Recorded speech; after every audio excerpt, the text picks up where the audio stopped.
حبيب الذي شفاعته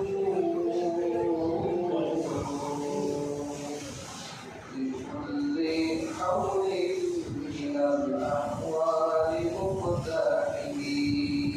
اللهم صل على سيدنا مولانا محمد وعلى آل سيدنا مولانا محمد.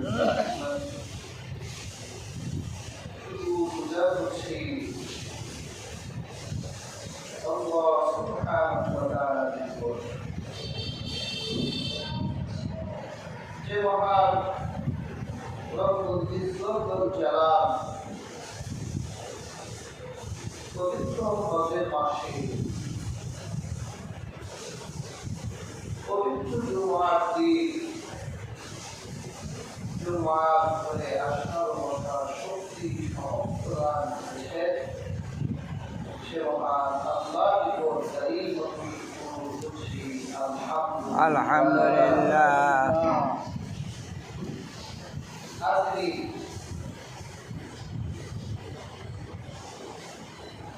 ধারাবাহিকভাবে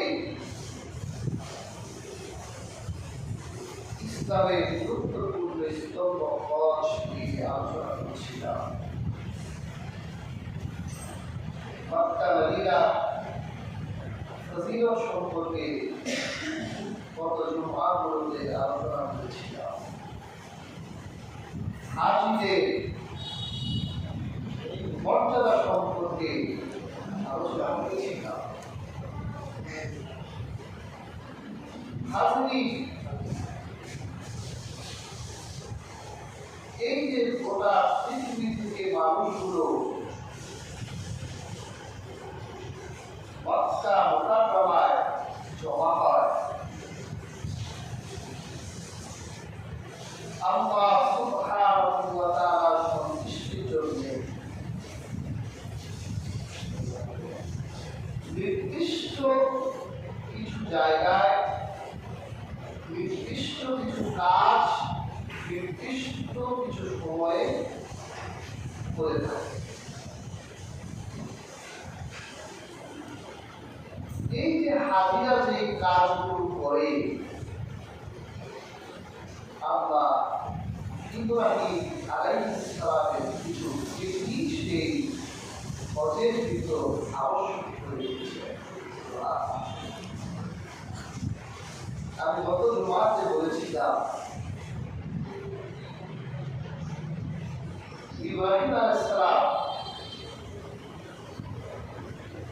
তার সদ্য জন্ম নেওয়া ছোট্ট ইসমাঈলকে সাথে দিয়ে হাজেরাকে সাথে দিয়ে হযরত জিবরীলের ডিরেকশনে বর্তমান মক্কা এই ভূমিতে ঘুরতে ইলাহি পালন করার জন্য তিনি এসেছিলেন। তখন তো আর মক্কা এরকম ছিল না। নূহ নবী লাহোরে মক্কার চিহ্ন মাটির নিচে চলে গিয়েছিল, মক্কার চিহ্ন ঢেকে গিয়েছিল।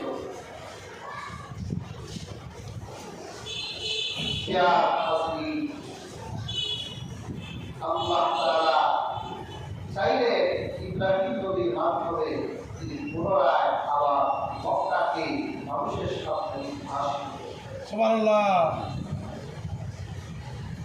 আল্লাহ নির্দেশ দিলেন, তোমার সন্তানকে স্ত্রীকে ওখানে রেখে দাও। আচ্ছা বলেন তো, পৃথিবীর কোন সুস্থ বিবেক নিজের স্ত্রী আর সন্তানকে এমন জায়গায় রেখে আসলে যেখানে খাবার নেই, পানি নেই, প্রতিবেশী নেই, এরকম জায়গায় পৃথিবীর সুস্থ কোনো দিলে রেখে আসতে পারে?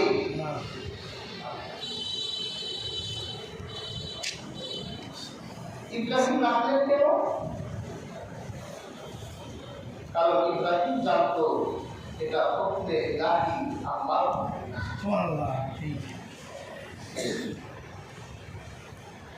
ইব্রাহিম বুঝতে পেরেছিলেন আল্লাহ পরীক্ষা করতে চান, তার হুকুমের দাম আমার কাছে বেশি না আমার জন্ম দেওয়া ছোট্ট শিশু আর স্ত্রীর দাম আমার কাছে বেশি। হাজিরিন, জনমানব প্রান্ত, চারদিক শুধু মরুভূমি, বন্য পশুগুলোর বসবাস সেখানে। স্ত্রী ছোট্ট পুষ্য সন্তান ইসমাইলকে রেখে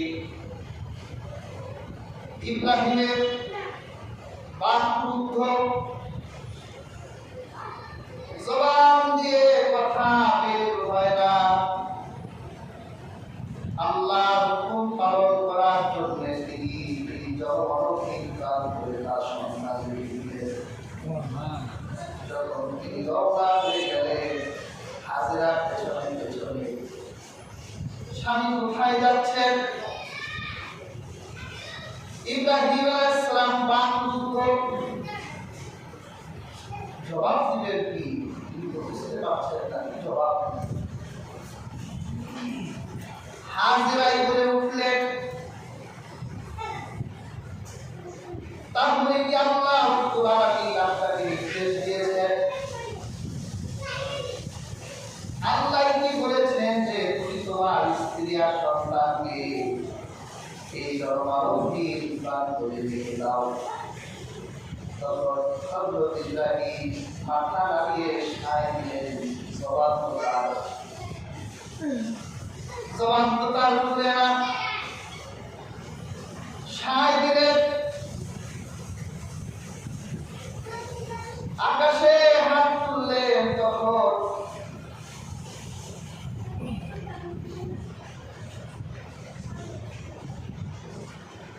আকাশে হাতের ইশারা করলেন আর স্ত্রীকে বোঝাতে চাইলেন আল্লাহ রাব্বুল আলামিন তোমাকে এখানে রেখে দেবার জন্য নির্দেশ দিয়েছেন। তখন হাজেরা একজন মহিলা মানুষ, সন্তান তার পুত্রপুষ্য, সম্বল তার এক মশক পানি আর এক ঘরে খেজুর। এমন সময় যখন আল্লাহর কথা বললেন, হাজেরার ভিতরে আল্লাহর প্রতি কেউ নির্ভরতা, আল্লাহর প্রতি তার কেমন আস্থা জন্ম নিল। হাজেরা বললেন, ইজা না যা, আপনি চলে যান, আমরা আমাকে ধ্বংস করব। সুবহানাল্লাহ।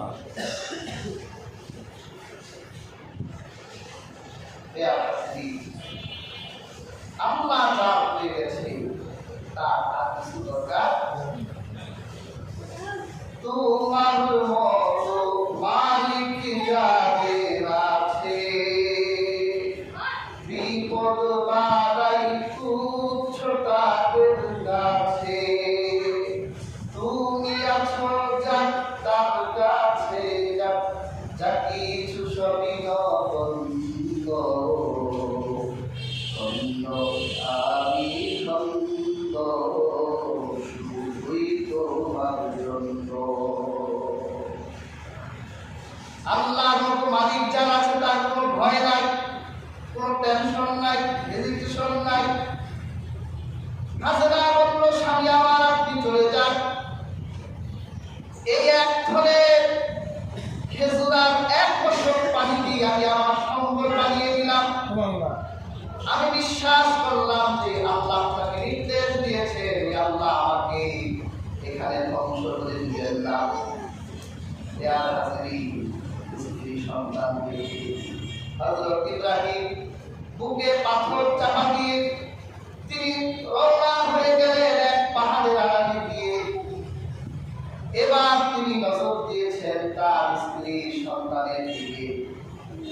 আল্লাহর কোরআনে এসেছে, হযরত ইব্রাহিম তখন বলতে লাগলেন, রব্বানা ইন্নী আসকানতু মিন যুররিয়্যাতি বিওয়াদিন গায়রি যী যার'ইন ইনদা বাইতিকাল মুহাররাম রব্বানা লিয়ুকিমুস সালাতা ফাজ'আল আফইদাতাম মিনান নাসি তাহওয়ী ইলাইহিম ওয়ারযুকহুম মিনাত তামারাতি লাআল্লাহুম ইয়াশকুরুন।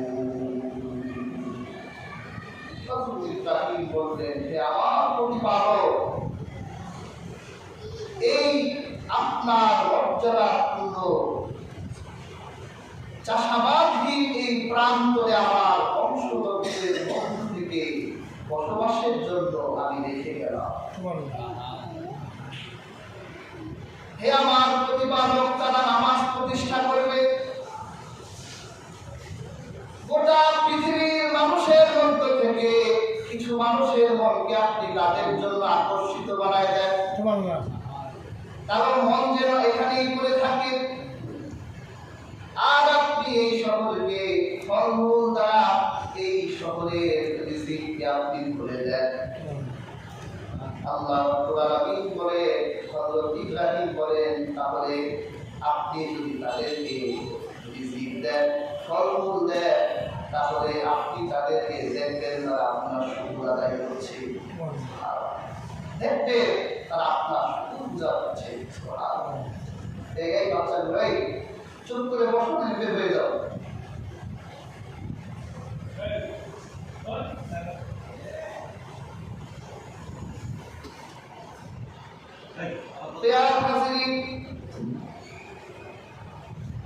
হযরত ইব্রাহিম আলাইহিস সালাম দোয়া করলেন,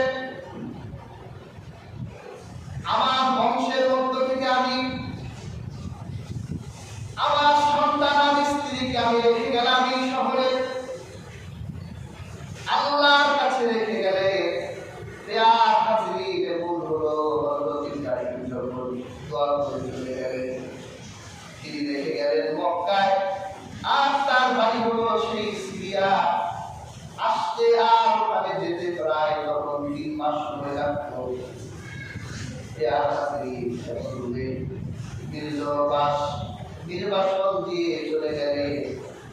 যখন প্রথম বছরই অতিবাহিত হলো, দ্বিতীয় বছরই অতিবাহিত হলো, একজন মহিলা মানুষ, তার সম্বল শুধু এক ফলে খেজুর আর পানি। খেজুর যখন শেষ হয়ে গেল, পানি যখন শেষ হয়ে গেল, হাজেরা চিন্তা করলেন এখন কি করব। বুকের দুধ যদি শুকিয়ে যায়, নিজে না খেয়ে হয়ে গেলে আফসোস হবে না, কিন্তু আমার সন্তান আর পিপাসার জন্য যখন দুধ চাইবে আর আমার বুকের দুধ পাবে না, আমার সামনে যদি আমার সন্তানটা মারা যায়, তাহলে আমি মা হয়ে পুত্রের সন্তানের মরণ দেখব।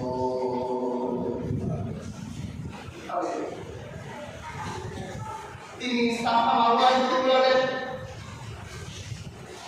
ওখানে এক পাহাড় আছে সাফা, আর এক পাহাড়ের নাম মারওয়া। আল্লাহ বলেছেন, ইন্নাস সাফা ওয়াল মারওয়া মিন শাআইরিল্লাহ। সাফা মারওয়া হলো আমার আল্লাহর নিদর্শন। সুবহানাল্লাহ। সাতবার তিনি সাফায় দৌড়ালেন, 7 বার তিনি মারওয়ায় দৌড়ালেন। আল্লাহ কোরআনে বলেছেন, ওয়া তাওয়াক্কালনা আলাইহি বিল-আখিরিন। আমি তোমার এই কাজগুলো স্মৃতি হিসেবে পরে মানুষের জন্য রেখেছি। সেটাই হলো আজকের হাজিরা যদি হজ করতে যায়, আল্লাহ রাব্বুল আলামিন হাজিদের জন্য এই সাফা আর মারওয়ায় 7 বার দৌড়াদৌড়ি করা আল্লাহ তাদের জন্য ওয়াজিব করে দিয়েছেন।